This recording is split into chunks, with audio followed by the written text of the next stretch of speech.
Welcome to TheoTrade. This is Don Kaufman. Here we are. It's October 19th, 2017.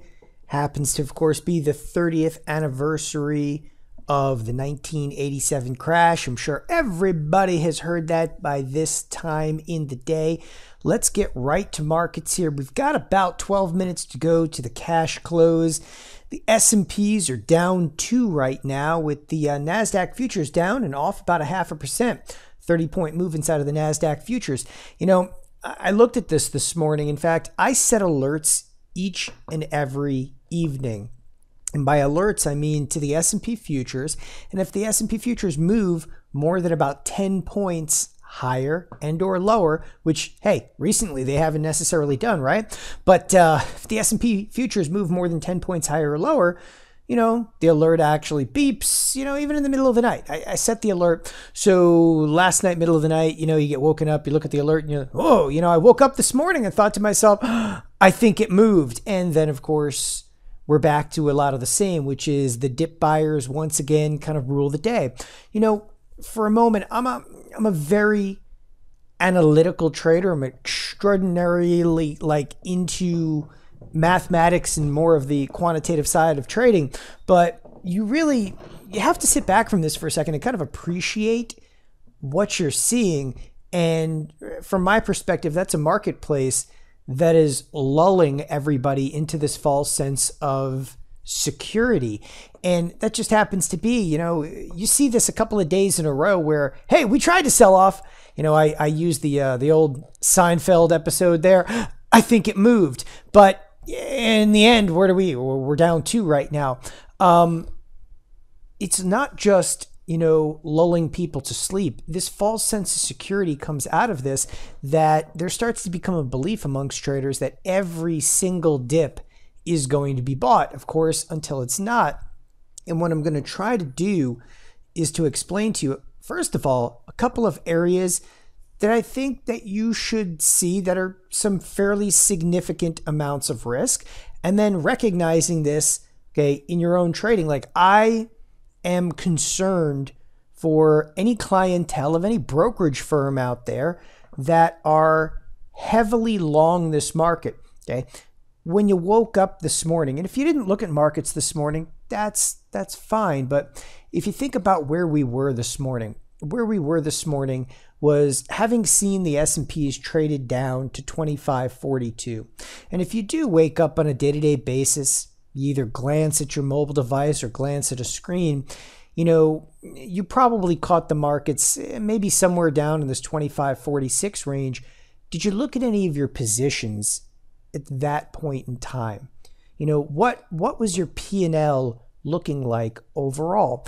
And the reason I kind of bring this, you know, to the surface is, if you look back over a lot of the recent trading sessions, we haven't seen any volatility to speak of.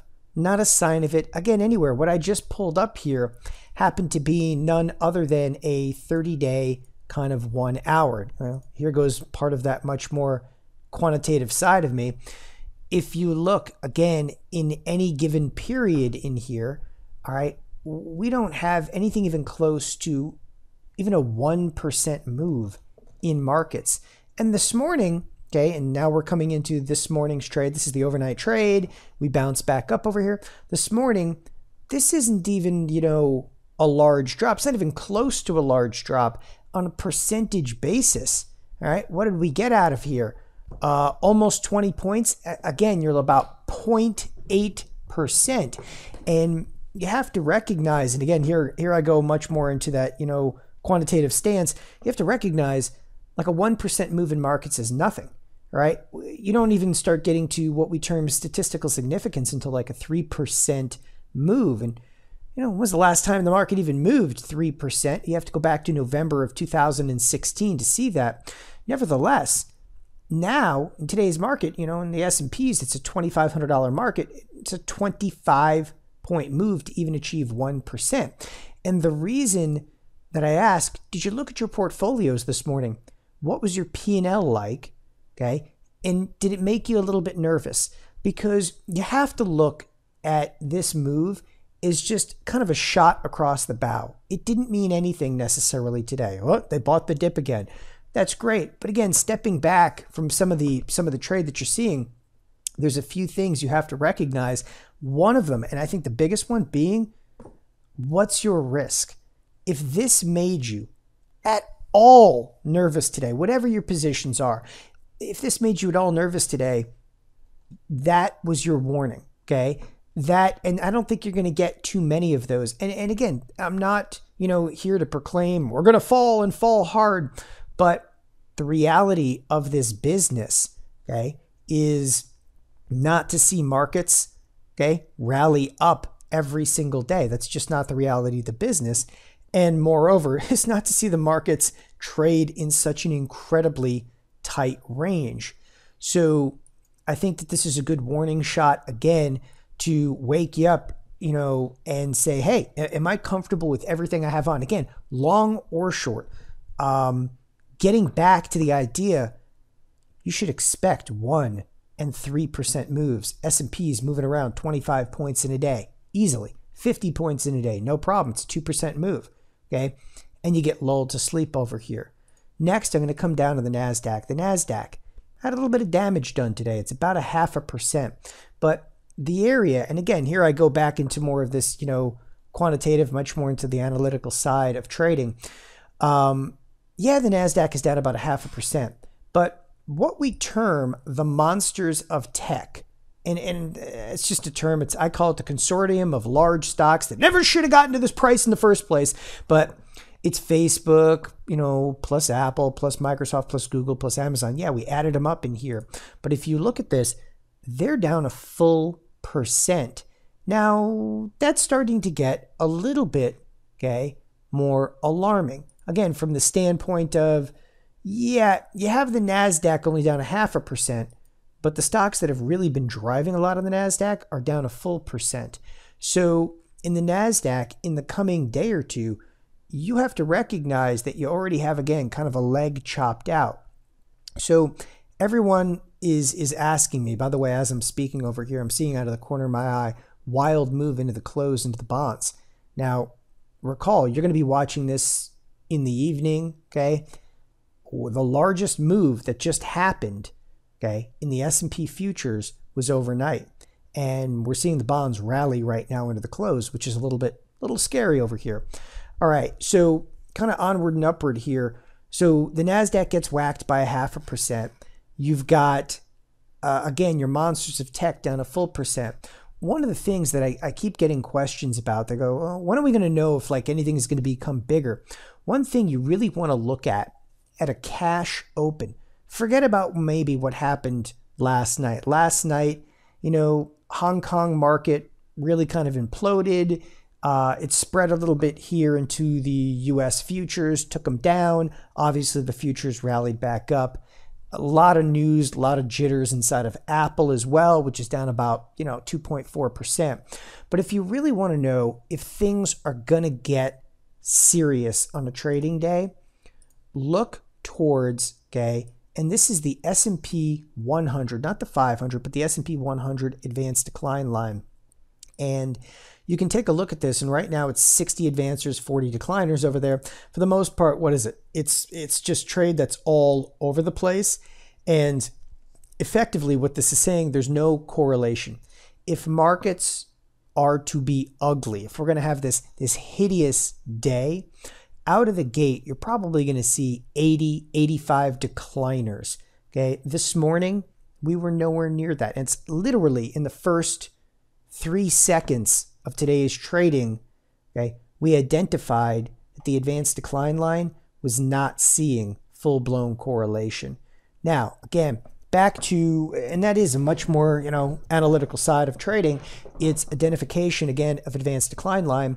What you see in big, hideous down days is full-blown correlation. And that basically means all hands on deck, sell everything you got, no holds barred. And that's what happens in big, ugly days. And yet today, we're still seeing these crazy rotations. Speaking of, again, crazy rotations into this close over here, it's a little alarming. This is a big move inside of the bond product that's been down throughout the course of today. But here is a perfect example. If you thought the S&Ps were going to tank today, well, guess what? The entire day in the backdrop, the XLF was rallying back.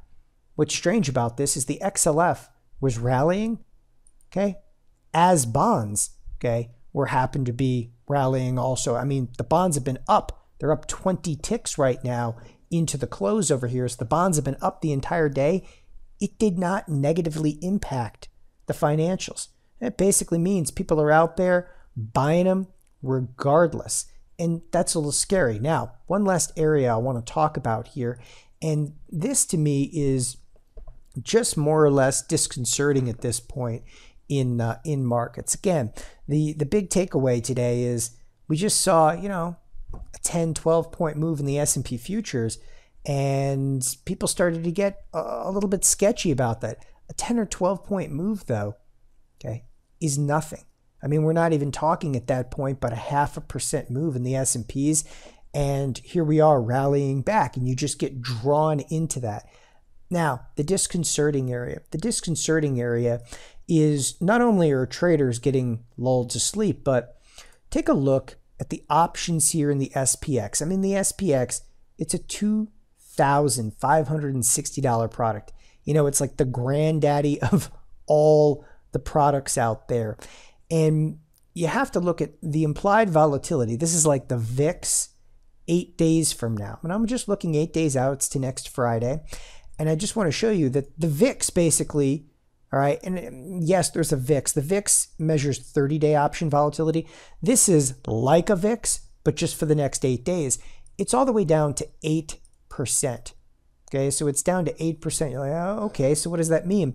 Well, it's proclaiming about a $26 expected move in either direction. So in the entire, there's the closing bell, in the entire next week of trade, markets are only looking like they're going to see a $26 move, okay? Meanwhile, and again, I just want to flip back to this for a second. Look at the range that we just threw off today in the S&P futures. The S&P futures just threw off a range from 42, almost to 61 over here. You're throwing off an 18 and 19 point range, people, inside of what? 1 day of trade.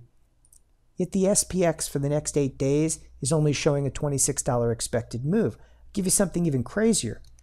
Go price the at-the-money straddle. The at-the-money straddle, okay, in the SPX, literally for the next 8 days, is only trading for $18.50. We just threw that range off today. And you tell me people are going to go out and they're going to sell options in this environment?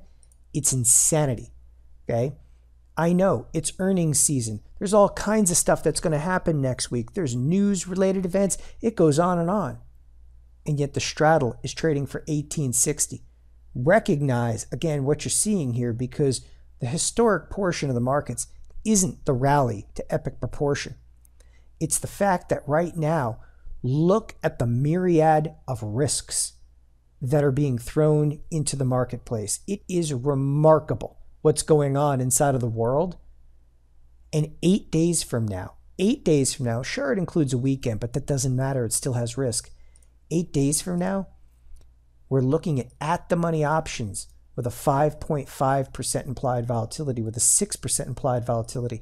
And you tell me there's not great opportunities in the market? The opportunity right now is, hey, somebody somewhere is going to be buying these options. I'll be with them, okay? Because a 5% volatility can shift overnight to a 30% volatility. Thanks everybody for joining us at TheoTrade. Have a wonderful evening. Bye-bye.